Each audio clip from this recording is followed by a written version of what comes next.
Mainly pre-season is about getting all the fitness back, so it'll be a bit of SAQ work and stuff like that, but then obviously they'll slowly introduce the ball and doing a bit of small-sided games, just getting everybody back on the toes really.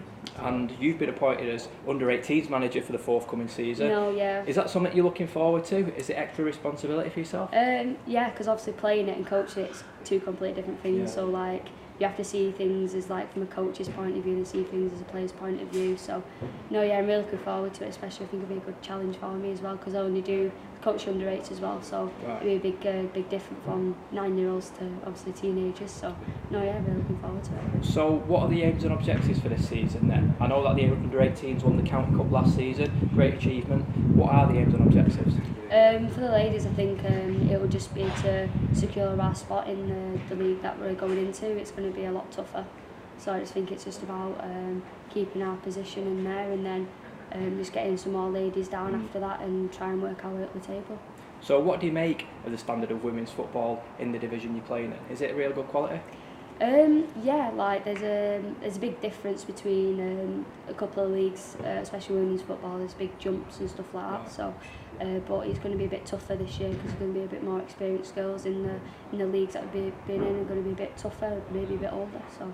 It'll be a tough league. And you'll be working with James as well this season. No, yeah. I imagine you've worked with him for quite some time now. What's he like as a coach? I'm going to shoot me. No, yeah, he is a good coach. He knows what he's doing. He's very experienced, especially with him being Stinger's manager last season. No, he's got some good experience. He's stern. He knows what he's doing. So, no, yeah, I think it'll be dead good to get him back under our belt again. So, tell us a bit about your history in football then. When did you start and how long have you been at the academy for? So obviously I started out just like as a kid at primary, like kicking a football about. I was playing on the boys teams, and then slowly my way up.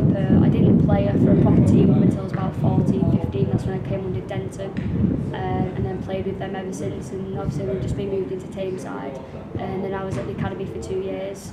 Played at the academy, trained here, and then took a year out of uni, got into all my coaching, going back into uni. So now with the ladies team. So. And you told me earlier you're about to do another course of coaching. Yeah, Tell so us a bit about that. it's just the FD course that they're doing at Derby University, which is linked in with the academy. It's just a follow-up to get an extra degree basically, but it's mainly focused around a lot of coaching and a very hands-on course, which is based here as well, which is quite good. So is that something you want to do in the future then? Is coaching like something you want to do as a profession? It looks that way. When it first got advertised to me, I was like, no, it's not for me, and stuff like that. But then, when I took my year out and I helped my brother's football team and stuff like that, I just slowly got into it, and I'm enjoying it. I'm loving it. So, so I think it's going down that route at the moment. So we're looking at the facilities here at Ewan yeah. Fields.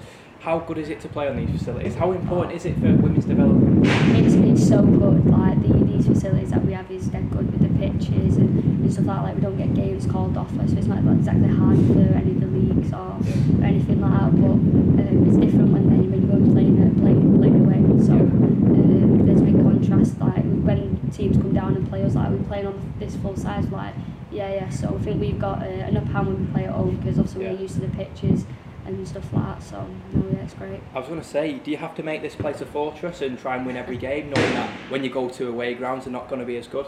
No, yeah, definitely. I think we're expected to win most of our home games, especially because of how big the pitch is. Yeah. So we just got to take it for our advantage, especially and just tire them out just because it's such a big pitch. And if any girls want to join the club, are they more than welcome to do so? No, yeah, definitely. Just come down to trainings, get in contact with either James or Lee, which is our other manager, and just join in for a training session and just go from there. There's no trial or anything like that, just pop down for training, that's it. Brilliant stuff. And just finally, as it's the Women's World Cup, do you think they're going to bring it home? I hope so. Show the boys up, but I think we've got a good chance this year.